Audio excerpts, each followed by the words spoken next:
The House will come to order.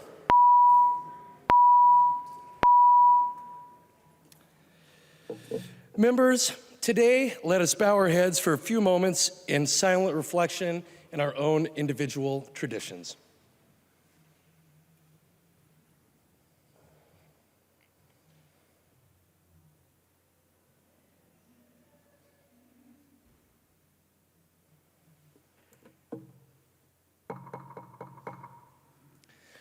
Pledge of Allegiance. Please remain standing and recite the Pledge of Allegiance to the flag of the United States of America.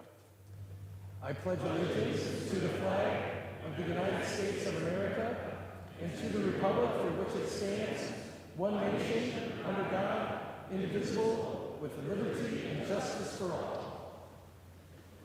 The clerk will take the roll.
The clerk will close the roll.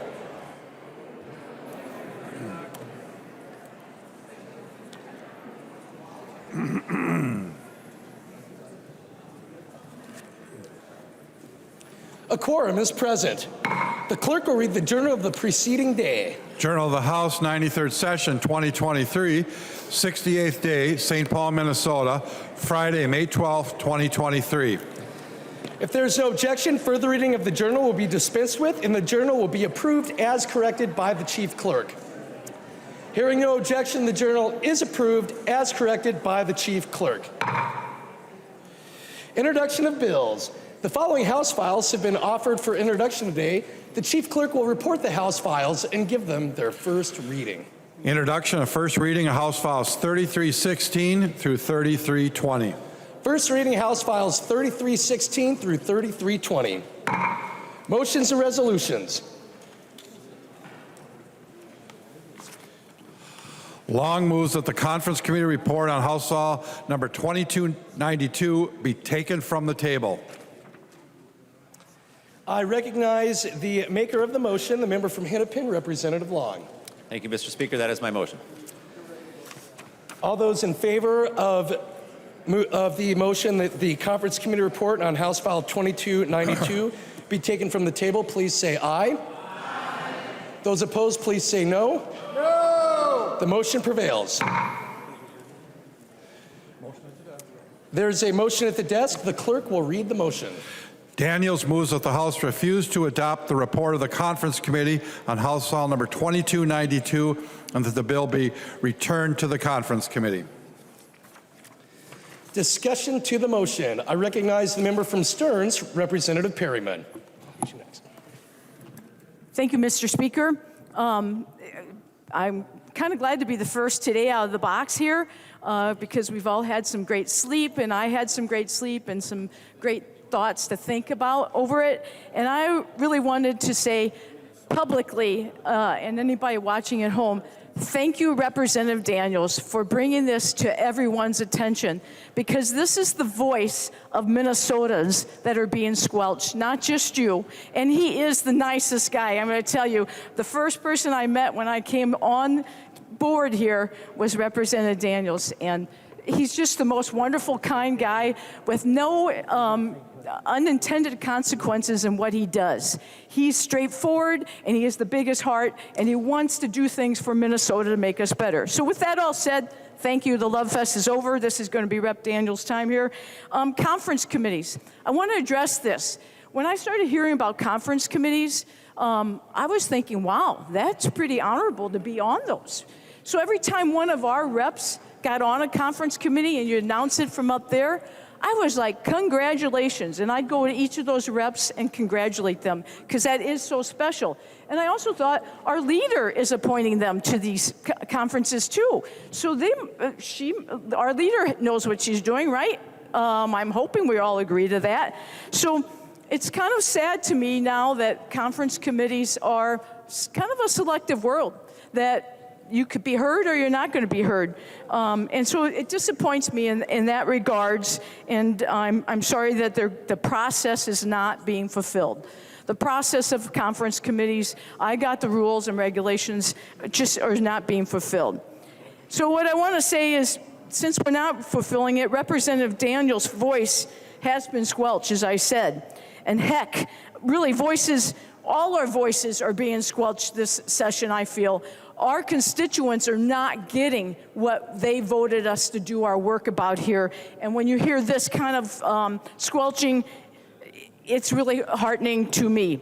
And I got phone calls this morning from some of my constituents that said, have you ever been shut down? Were you on one of these committees? I said, no, I was never on a committee. But we have the other committees, and I served on 3 of them. If you're not heard on those committees, you're being squelched.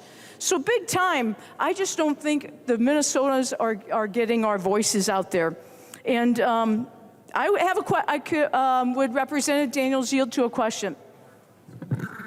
Representative Daniels will yield to a question. Representative Perryman. Representative Daniels, thank you, Mr. Speaker. Representative Daniels, how many constituents do you represent in the area that you were voted into by these this area. I recognize the member from Rice, Representative Daniels. Thank you, Mr. Speaker. Thank you, Representative. Approximately 43,000. 43,000. Yes. Thank you. Representative Perryman. 43,000, he said. So 43,000 of the people that he represents, their voice wasn't heard because he was not heard in a conference committee. So I am really disgusted with this and what has happened, and I hear it's happening more than not, and it's going to continue, and we have a whole how many days left, but a whole week, and many more conference committees, and we may hear this more and more. So the last thing I'd say is, Representative Pinto and the committee, you should be apologizing to Representative Daniels. He needs a public apology, and he should be apologized. He was left off a process that we have been elected to work for, and it really makes me sad. So send it back, and I hope you'll all just keep saying, send it back, send it back, send it back. Thank you. Further discussion to the motion to refuse to adopt the conference committee report of House File 2292. I recognize the member from Morrison, Representative Schultz. Thank you, Mr. Speaker, and good morning, members, and to the folks listening at home, welcome back. We have had a great opportunity to hear a lot of discussion and to think about the way that the rules are put in place in this body and ultimately that are at hand as it relates to the laws that we pass in this state. So I wanted to start the morning with just a moment. Let's see here. After we got maybe 8 hours of sleep or so, we're well rested, we're ready to go. Would Representative Pinto yield this morning? Representative Pinto will yield to a question. Representative Schultz.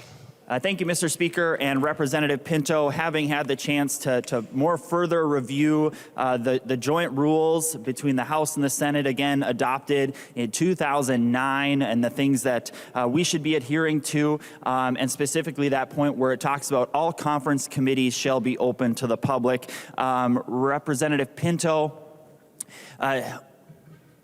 when did your conference committee meet in the public and take action? I recognize the member from Ramsey, Representative Pinto. Thank you, Mr. Speaker. Good morning, Representative Schultz and all. So, Representative Schultz, there were meetings on May 1st, meeting on May 3rd, meeting on May, I'm not even sure what date it is, May 12th, it's today the 13th, so the 12th, were when we had those meetings. Thank you, Mr. Speaker. Representative Schultz. Thank you, Mr. Speaker, and Representative Pinto. I didn't hear the answer over where the action took place and the conference committee where the action took place to get us with a conference committee report. And I was hoping that this morning we could hear from members of the majority just maybe a little bit of humility this morning over maybe a desire to adhere to the joint rules. And so let me ask, would Representative Perez-Vega yield to a question? She will yield. Representative Schultz. Thank you, Mr. Speaker. And Representative Perez-Vega, you and I both are serving our first term here in the House, and it would be my understanding that this might be the first chance that you've had to serve on a conference committee. Could you share with the body when the conference committee was that formal action took place to give us this committee report? I recognize the member from Ramsey, Representative Perez-Vega. Thank you, Mr. Speaker. I'd like to echo the dates in which my chair of this wonderful committee and this wonderful bill that we want to send through happened on May 1st, the May 3rd. May 1st, knowing that we celebrated my birthday that day, and I appreciate also the wink from Representative Daniels and saying happy birthday to me that session, but also the 3rd and the 12th. We had options to hear. We went through amendments on the 3rd. We spoke with the Senate. We went back and forth with Senator Ducklin, who went, all right, well, this is what it is. So in my first experience in a conference committee, I'd like to say it was very productive. I learned a lot. I learned a lot from both sides of the aisle. And I'm shocked to hear that Representative Daniels feels he wasn't a part of any of those committee meetings. I mean, you sat right to the left of me, and I just think that we're spending a lot of time right now on something that is so productive And I heard so many things in yesterday's debate about we're passing this through and some of us are sleeping at this time. Wow, you're sleeping? Because we're here all the time putting in work in on our extra sides to have conversations with all sides of the aisle if they have any questions. So I appreciate the question coming through, but those are the 3 dates that we met. We came to an agreement. Some of you may not like what it is, but hey, this is a wonderful bill that is gonna happen and be productive for all of our Minnesota kids.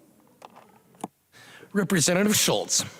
Thank you, Mr. Speaker. I would assume that that Representative Perez-Vega would be able to provide for the body exactly the time that she signed the conference committee report. Would Representative Perez-Vega yield to that question? She will yield. Representative Perez-Vega. I signed to that yesterday. We actually have footage that is on my Instagram if you want to go ahead and follow it in committee where we were applauding and Senator Ducklin said, I don't feel like signing it. I went right over to Representative Daniels and said, do you want to sign this? And he said, no. So yesterday, I believe folks were in the den, as we like to call it, while we were in conference committee in G3 yesterday afternoon. Thank you. Representative Schultz. Thank you, Mr. Speaker and Representative Perez-Vega. Interesting, because nowhere in the discussion so far this morning, nor last night, the 3 hours that we debated this, did we hear the moment, nor is there anything in our House Journal to say that there was a public meeting that took place, that took input, that where action was taken to develop this conference committee report. At no time did that happen. And in fact, I think there is someone who maybe could shine a little bit of light on this. Would Representative Daniels yield to a question? He will yield to a question. Representative Schultz. Thank you, Mr. Speaker. Representative Daniels, hearing the discussion so far this morning from other members of the conferees, could you kind of give your account to the events that transpired over the last 48 hours? I recognize the member from Rice, Representative Daniels. Thank you, Mr. Speaker, and thank you, Representative Schultz. Yes, it's not exactly true what the testimony just was. We met twice. We were about a third of the way done with the comparisons, the side-by-side comparisons, which I happen to have on my desk, and I happen to make a few notes. Page 1, 2, and 3, there was nothing, everything was agreed upon. Page 4, we tabled that because there wasn't enough. One of the senators said on the DFL side wasn't there, so we couldn't approve it or vote it down because they didn't have a majority vote. So page 4 and 5 were both tabled. They adopted page 6. And that's about as far as we got. We got about a third of the way of 20, I think it was 24-page side-by-sides. When I got the notice for conference committee meeting yesterday at noon, I assumed that was this before I read the email from the 11:45 email. I'd assumed we'd go through the rest of the side-by-sides and at that time have a chance to do an amendment. And we didn't do any amendments on that May 1st or May 3rd. So set the record straight there. And our staff, magnificent staff, had a couple ideas for amendments. So we were really caught off guard when we got an email from the revisor's office, not from Representative Pinto, not from Senator Kunesh, but from the revisor's office at 11:45, this is a done deal. So we were not able to do any amendments. The process was not being followed. Just like I said last night, in the dark of night, no public input. And this is not the first time. Even in committee, we had testifiers that would not give me the information, the answers they wanted to give, so they would not be on record. And yet, a couple hours later, I'd get an email and they'd tell me what was going on. They didn't want to be on the record. So I am very frustrated. Anybody who knows me in the chamber, I'm probably the most laid-back guy. I've been blessed with 16 and a half years past my expiration date. So I don't have anything to be mad about. but this process was not followed. And Chair Pinto and I, we've talked many times. I honestly believe his heart's in the right place, but I don't know what happened on this particular occasion, why we didn't meet. We could have been done. We only had like 12 pages to go. We could have gone through the rest of the comparisons from Senate to House and adopted what we needed adopted, maybe present a couple amendments, they get shot down, okay, we understand that. But the process wasn't followed. And that upsets me more than anything, because this house means something. This place means something. We set the laws for all of Minnesota. And if we're going to start bypassing steps of that, shame on us. We should never do that. We should never lower our standards to get our way. I think one of our representatives says like a kid in a candy store. You just can't let them go wild and start grabbing stuff and go crazy. This place needs to be run by the rules, by the Constitution, and if we don't, Minnesota's doomed to fail. Thank you for the question. Representative Schultz. Thank you, Mr. Speaker, and thank you, Representative Daniels, for sharing with the body this great concern that we have had members of this body who have broken the joint rules, who have taken action not in accordance with a public, open meeting, and we need to change course. That's the message this morning. We need to change course. Have a little bit of humility and send this back to conference committee, where you can host a meeting in the public and take action, because that's what our rules state. Would Representative Perez-Vega yield to a question?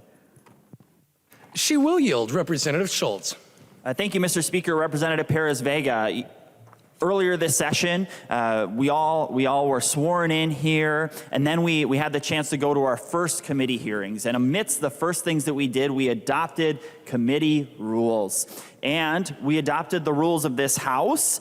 And as a part of that, I know that you and I and the other 46 freshmen or returning freshman members of this body, we made sure that we read our rules. So I'm sure attending your first conference committee meeting, you would have read the rules in accordance with any conference committee between the House and Senate. Is that correct? I recognize the member from Ramsey, Representative Perez-Vega. Gracias, Mr. Speaker. Of course, we were in that orientation learning all the rules together, Representative Schultz.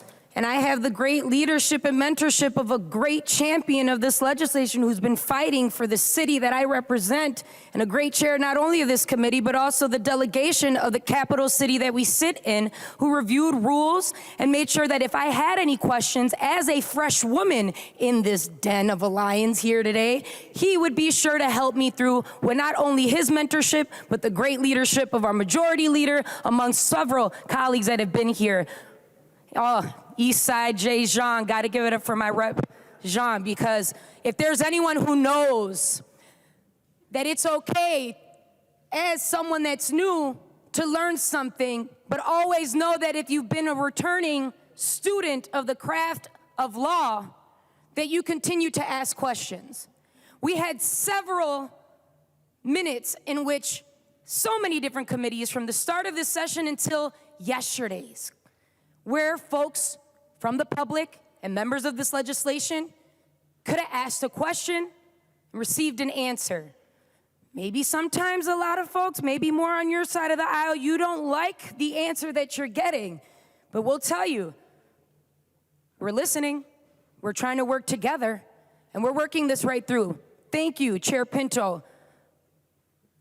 Thank you for all of those rules and committee meetings that we're learning together. You have been a great teacher. So yes, Representative Schultz, you can pick up the book.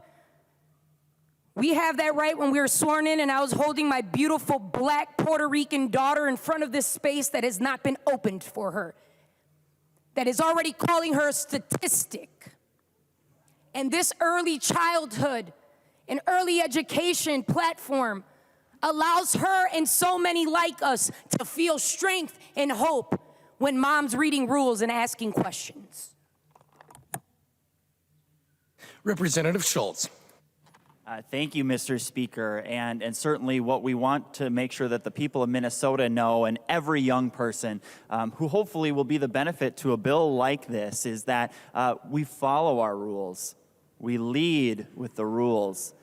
Discipline, understanding, law and order, responsibility, and adherence to our joint rules adopted between the House and Senate on April 6, 2009. So would Representative Perez-Vega yield to another question?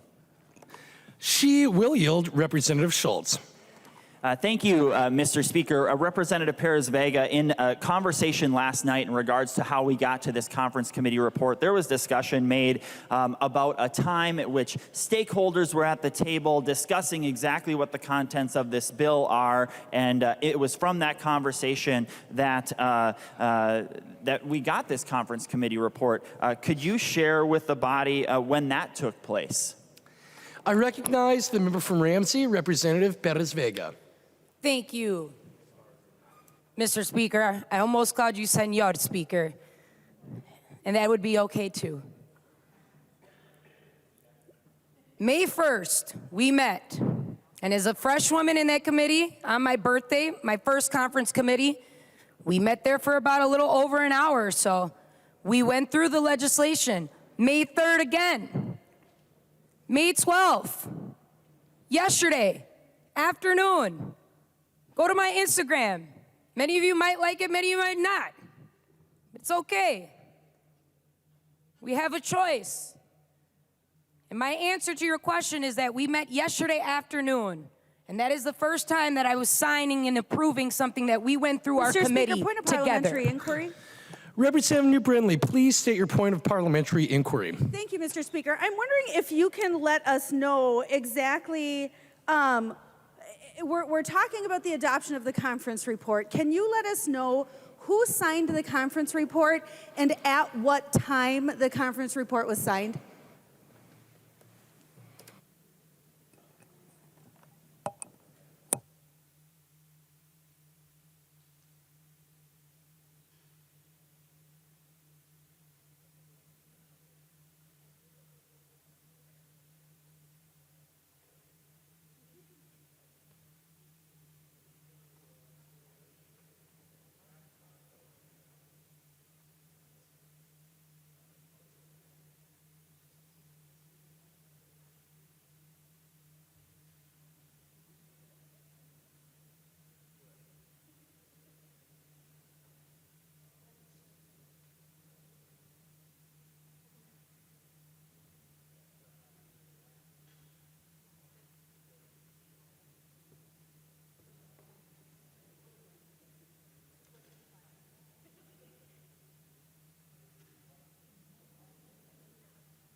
Representative New Brindley, as we mentioned yesterday under a point of parliamentary inquiry, the conference committee report was signed by 4 out of the 6 members.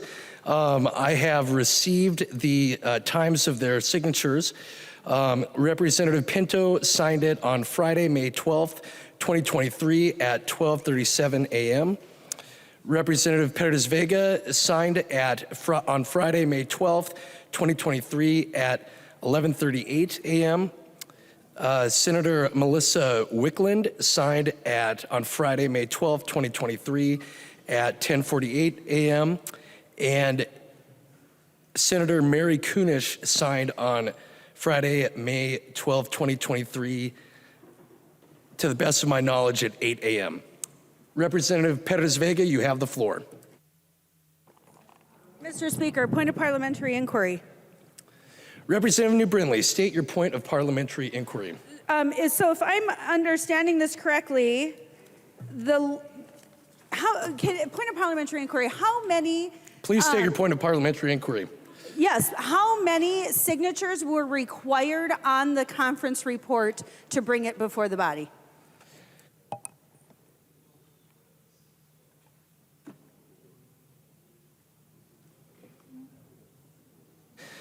Representative New Brindley, it would be required to be signed by 2 out of the 3 conferees from the House and 2 out of the 3 conferees from the Senate.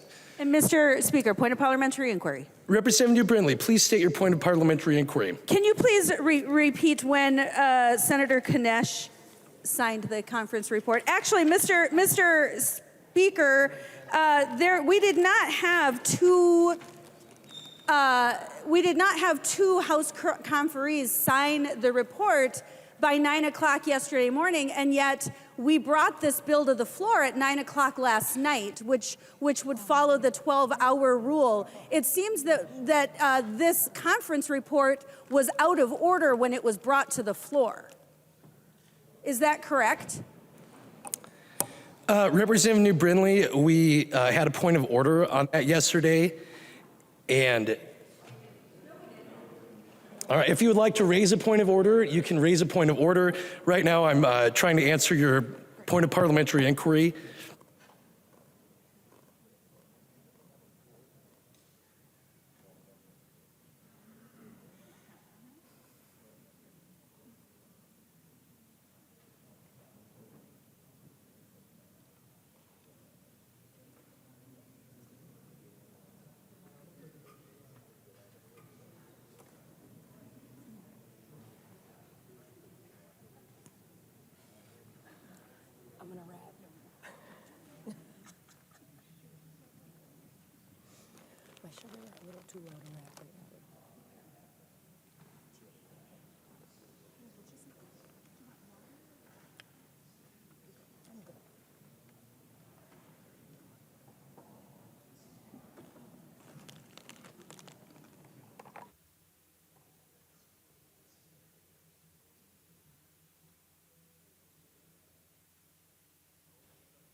Representative New Brindley, I will repeat that Senator Mary Kunesh signed the conference committee report on Friday, May 12, 2023 at 8 o'clock a.m. Mr. Speaker, point of parliamentary inquiry. Representative New Brindley, state your point of parliamentary inquiry. My understanding from what you said a moment ago is that 2 members of the House Conference Committee needed to sign the report in order for it to be eligible to come to the floor. That would have needed to happen 12 hours before the report was eligible to be on the floor, according to our rules.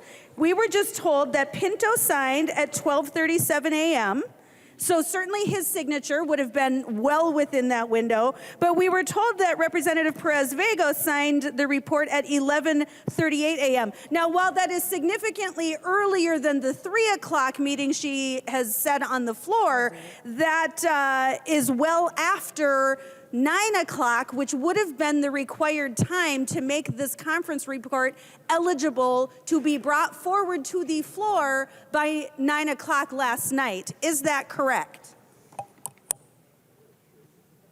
I'm sorry, Representative New Brindley, what was your parliamentary inquiry? Thank you, Mr. Speaker. I'm happy to repeat myself. So we were told a moment ago, Mr. Speaker, you indicated that 2 signatures from House conferees were required to for that conference report to be eligible to come to the House floor.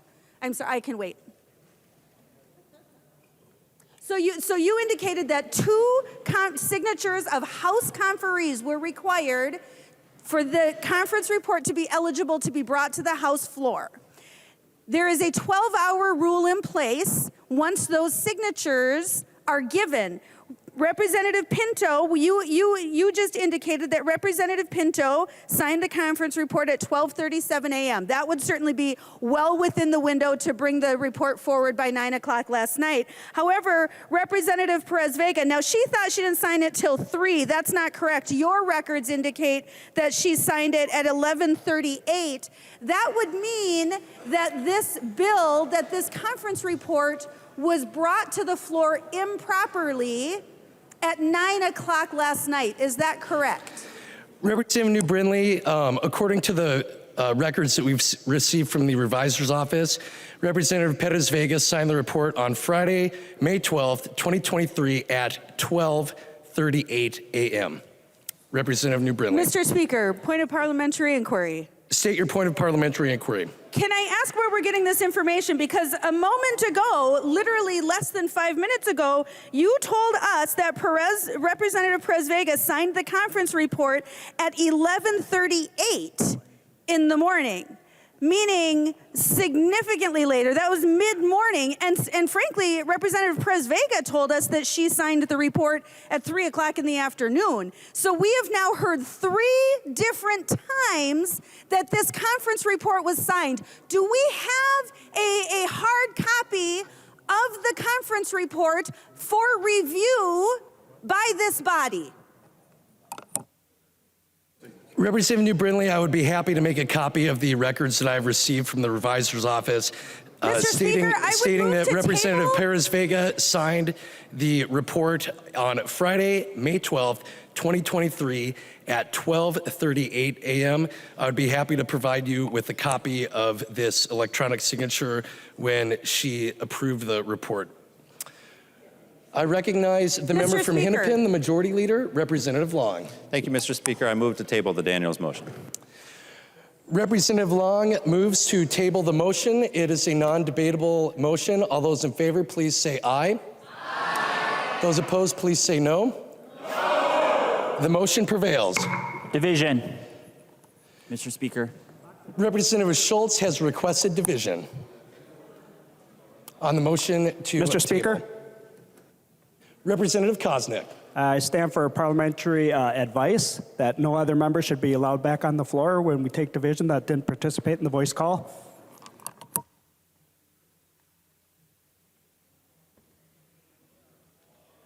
Ms. Edelson, Mr. Speaker, Mr. Speaker.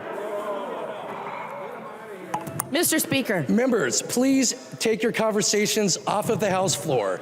All those in favor of the Mr. motion Speaker, to Mr. table, Speaker, please Mr. Speaker, rise. Mr. Speaker, Mr. Speaker. Representative Koznick, for what purpose do you rise?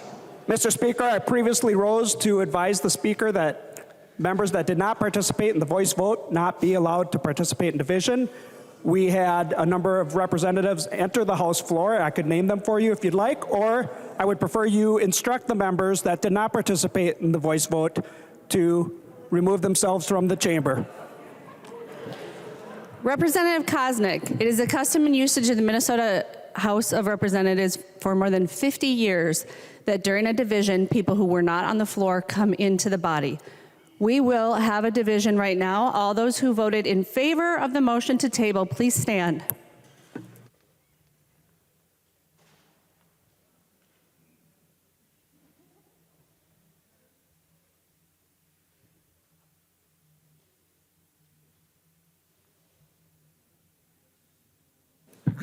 Members, in order to be counted, you must be standing at your desk.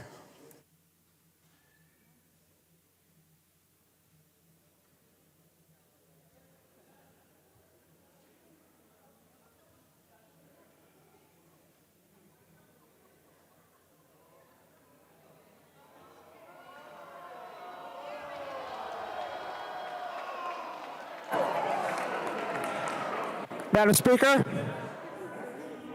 Madam Speaker. Get in. Madam Speaker. Madam Speaker. Find division in here for me.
There being 69 votes in favor of the motion to lay on the table, it prevails. We are on the motion to adopt. Representative Pinto. Madam Speaker, I request a roll call. Representative Pinto requests a roll call. Are there 15 hands? Seeing 15 hands, there will be a roll call. The clerk will take the roll on the motion to adopt. Madam Speaker. Going to be a long day, Madam Speaker. Yes, they did. It's going to Madam be Speaker, a long we're right week, to be Madam recognized on the Speaker. question. It's going to be really tough to catch Madam a Speaker, I have the president. floor. Close the Madam roll. Speaker. Madam Speaker, we're Apparently rising we to be just break the recognized rules for debate around on the here. question. Madam Speaker, point of order. Representative Dowd, you are not in order. Madam we are Speaker, in point a of roll parliamentary call. Madam inquiry. Speaker, I had the floor. Madam You do Speaker, not point have of the parliamentary floor. inquiry. You have not been recognized. Madam Speaker, point of parliamentary inquiry. The clerk will close the roll. Madam Speaker, parliamentary inquiry. We had no idea. Representative Demuth, you are out of order. We are waiting for the results of a roll call. There are 70 ayes and 0 nays. The motion to adopt prevails. We are on passage of the bill. Madam Who would Speaker. like to be recognized to discuss passage of the bill? The clerk will give the bill its Madam third Speaker. reading as amended by conference. Third reading, House File Number 2292, as amended by conference. Third reading as amended by conference. The member from Stearns, Representative Demuth. Madam Speaker, as this body is doing its work in this place, there were a number of members that rose to be recognized. There was a roll call that was just taken without any indication of what that roll call was for. We had no idea what you were taking a roll call on. I understand we can't go back, but Madam Speaker, you can, and we can do this work as appropriate in this body. Madam Speaker, I move to take the Daniels motion off the table, and I request a roll call. Representative Demuth moves to take the Daniels motion off the table and requests a roll call. Representative Demuth, we can take the approach to rule every single member of the House Republican caucus that engages in dilatory behavior out of order and then proceed, or we can proceed to discuss the bill. I would recommend that members quit engaging in activity that violates the House rules.